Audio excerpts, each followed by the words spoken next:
What if I told you that $1,000, the same amount most people drop on a new iPhone without thinking twice, is the exact psychological threshold that separates people who eventually build wealth from those who spend their entire lives trapped at zero?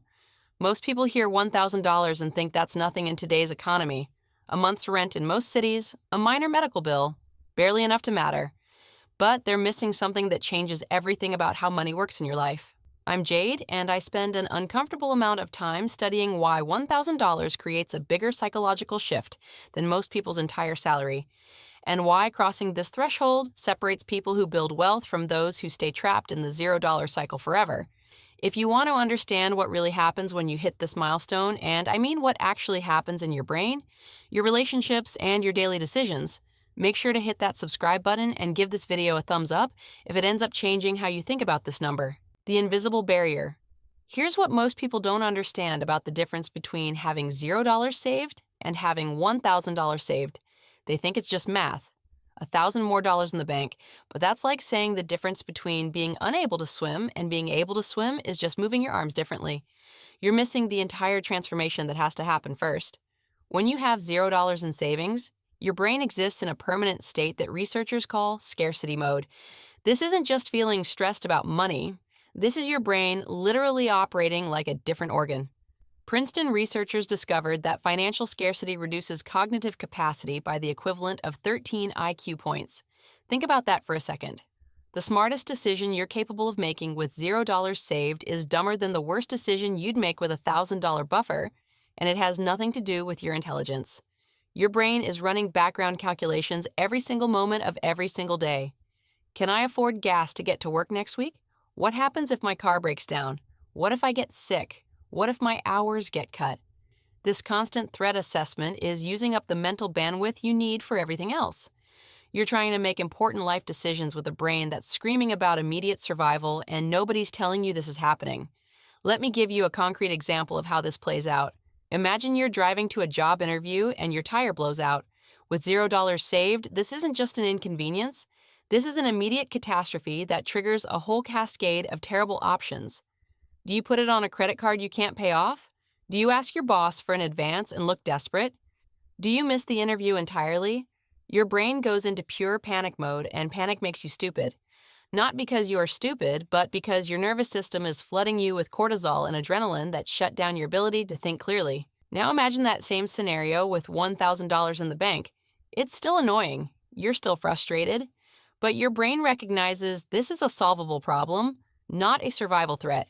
You get the tire fixed, you make it to the interview, and you move on with your life. Same event, completely different psychological experience, and that difference is everything. The first domino. But here's where it gets really interesting, and this is something that caught me completely off guard when I first started researching this. The psychological shift that happens at $1,000 has almost nothing to do with what the money can actually buy. It's about crossing what researchers call the autonomy threshold. This is the point where your brain stops seeing you as a victim of circumstances and starts recognizing you as someone with agency. Think about the last time you checked your bank account with $0 saved. That pit in your stomach, that little voice asking what fresh disaster is waiting for you. You're not checking your balance, you're checking your vulnerability level. How exposed are you right now? How much danger are you in? This is the psychology of powerlessness, and it affects every single decision you make. The moment you cross $1,000, something shifts. You're not checking your balance with fear anymore. You're checking it with curiosity, maybe even a little bit of pride. This seems like a small thing, but it rewires your entire relationship with money.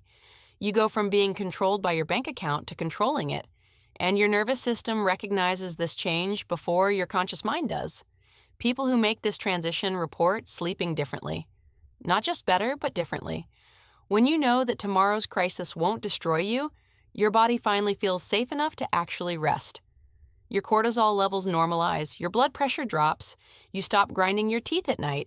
These are measurable physical changes that happen because your brain has decided you're not in immediate danger anymore.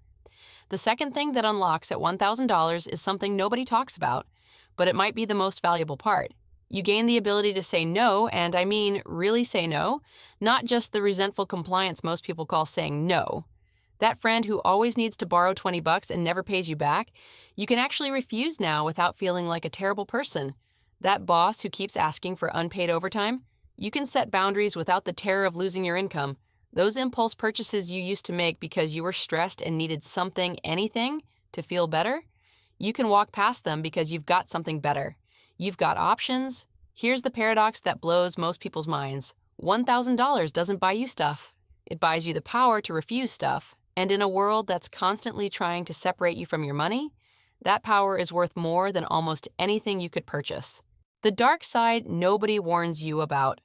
Now let's talk about something that financial advice gurus conveniently leave out of their motivational content. Hitting $1,000 in savings can actually be dangerous if you're not prepared for what happens next. I know that sounds ridiculous, but stay with me here because this trap destroys more financial progress than you'd think possible. Your brain has been operating in scarcity mode for so long that it doesn't know how to handle abundance, even small abundance. The moment you see that $1,000 balance, something primitive in your brain says mission accomplished, time to celebrate. And celebrate usually means spending. You've been denying yourself things for months, maybe years, to build this buffer. Now you've got it. Don't you deserve that nicer coffee? That streaming service you've been wanting? Those shoes that are better quality than the cheap ones you usually buy? This is what I call lifestyle inflation at the micro level, and it's absolutely insidious because every single purchase seems reasonable in isolation. An extra $3 on coffee is nothing when you've got $1,000 saved, right? $15 a month for another streaming service, that's not going to hurt anything. Upgrading from $50 shoes to $80 shoes, because they'll last longer, that's actually smart investing, isn't it? But here's what actually happens. Those small upgrades compound faster than you'd believe possible. That $3 coffee 5 times a week is $60 a month. The streaming services you didn't have before add up to maybe $40 monthly. The quality upgrades across categories can easily hit another $100. Suddenly, you're spending $200 extra every month on things that didn't exist in your budget 3 months ago. In 6 months, you're back to zero, and you have no idea where the money went because no single purchase felt significant. The psychological trap here is that you've proven to yourself that you can save $1,000, so your brain thinks you can always do it again if you need to. This is the exact moment when your discipline needs to get stronger, but instead it relaxes because you think you've already won. You haven't won. You've just unlocked the first level, and this is where most people fail the game. The relationship dynamics at this stage get weird too, and nobody prepares you for this. Some of your friends will start treating you differently, like you're suddenly the responsible one who has their life together. Others will start making comments about how you must be cheap or boring because you're not going out as much. Family members who know you've been saving might start dropping hints about small loans they need. And every single one of these interactions forces you to navigate complicated social territory that didn't exist when you were broke. Here's the really uncomfortable part. You might start feeling guilty about having money while people around you are struggling. You'll catch yourself downplaying your progress or hiding your financial situation because talking about money feels awkward now in ways it never did before. This guilt can push you into making bad decisions, picking up checks you can't afford or lending money to people who won't pay you back just to avoid feeling like you're hoarding resources while others suffer. The behavioral transformation. But if you successfully navigate past these traps, and that's a big if, something remarkable starts happening in how your brain processes decisions. Before $1,000, every financial choice was a binary question. Can I afford this, yes or no? This is survival thinking, and survival thinking makes you reactive. You're responding to circumstances instead of creating them. After $1,000, your brain unlocks a completely different decision-making framework. Instead of, can I afford this? You start asking, is this worth it? This seems like a subtle shift in language, but it represents a fundamental change in how you relate to money. You're not asking about your immediate capacity to purchase. You're asking about value and opportunity cost and long-term consequences. Let me show you what this looks like in practice. Before, you'd see a $50 online course and think, I can't afford $50 right now. After, you see that same course and think, will this course generate more than $50 in value for me? If it teaches me a skill that increases my income or saves me money, then $50 is cheap. If it's just going to sit unwatched in my account, then it's expensive at any price. This shift in thinking extends to everything. That fast food meal that costs $8 suddenly gets compared to the groceries you could buy for the same price that would give you 3 meals. Those cheap shoes that fall apart in 3 months get compared to the slightly more expensive shoes that last 2 years. You're not being cheap. You're being intentional, and there's a massive difference. The confidence cascade that starts at $1,000 affects way more than just your spending. Your behavior at work changes in ways you might not even notice at first. You negotiate differently when you're not desperate. You set boundaries around your time and energy because you're not terrified of losing this job. You take appropriate breaks without the guilt that comes from feeling like you need to prove your worth every single second. This psychological freedom shows up in career decisions too. That job you hate but stay at because you need the paycheck? With $1,000 saved, you've got approximately 1 month of basic expenses covered. That's not enough to quit without a plan, but it's enough to start looking strategically instead of desperately. You can be selective in your job search instead of applying to everything that might possibly hire you. You can negotiate offers instead of accepting the first thing that comes along.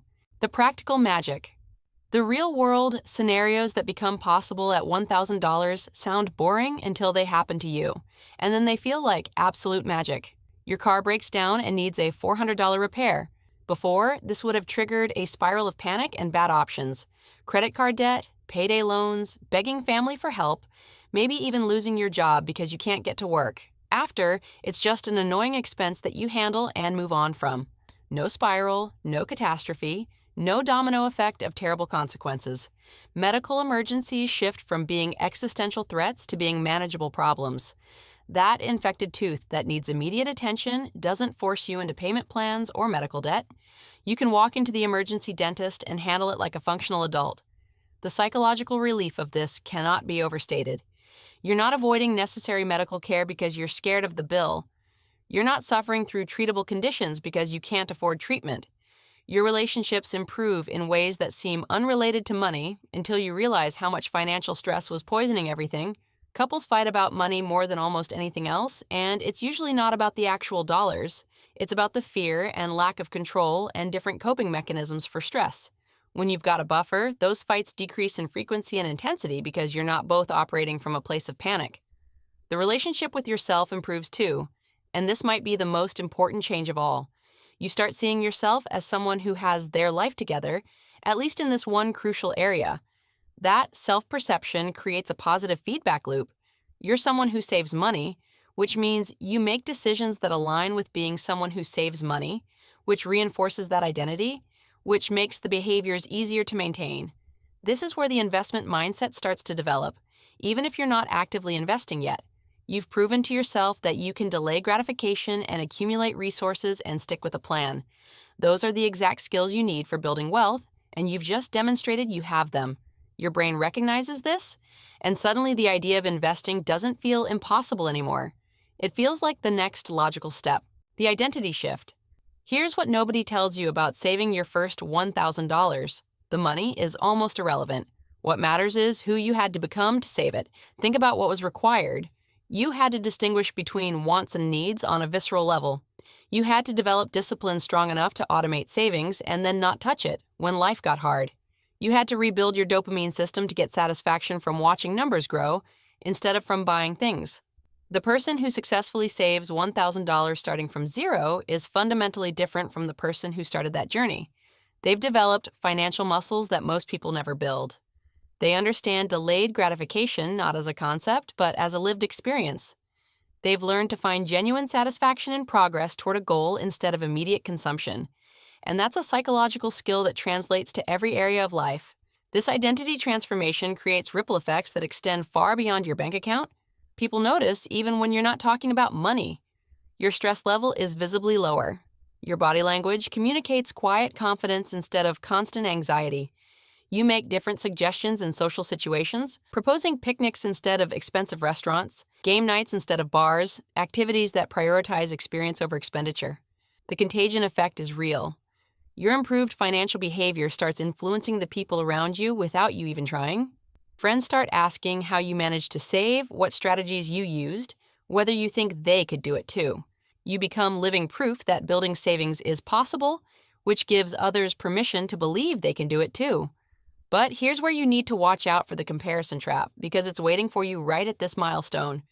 You're going to see someone on social media posting about their $10,000 emergency fund, and your $1,000 is going to feel pathetically small in comparison. You're going to hear a coworker mention their investment portfolio, and suddenly your savings account seems like nothing. This is where you need to remember something crucial. Everyone who has money started somewhere, and for most people, that somewhere was exactly where you are right now. Nobody jumps from 0 to 6 figures. They go from 0 to 1,000, then from 1,000 to 5,000, then from 5,000 to 10,000. It's a progression, and you're on it. The fact that other people are further along doesn't make your progress less real or less valuable. The real magic. So there you have it. $1,000 isn't just a number on a screen. It's a complete psychological transformation disguised as a financial milestone. The changes that happen when you cross this threshold go way beyond what the money can buy. They rewire how your brain processes risk and opportunity. They transform how you show up in relationships and at work.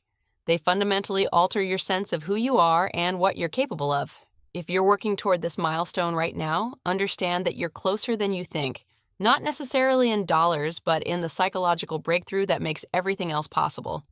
The hardest $1,000 you'll ever save is your first one, because you're not just accumulating money. You're breaking the identity of someone who's always broke, and that identity has roots that go deeper than you'd imagine. If you're starting from 0, the journey to 1,000 is going to change everything. Not because the amount is large, but because proving to yourself that you can do it rewrites your entire understanding of what's possible. You're not just building a safety net. You're building the foundation for every other financial goal you'll ever pursue.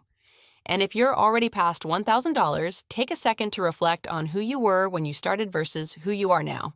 The difference isn't in your bank account, it's in your brain, your habits, your confidence, and your capacity to handle whatever life throws at you. That transformation is the real wealth, and nobody can take it away from you. The real magic of $1,000 isn't in reaching the milestone, it's in proving to yourself that you're the kind of person who can set a goal, make a plan, and execute it even when it's hard. That's not a financial skill, that's a life skill, and it's worth more than any amount of money you could save.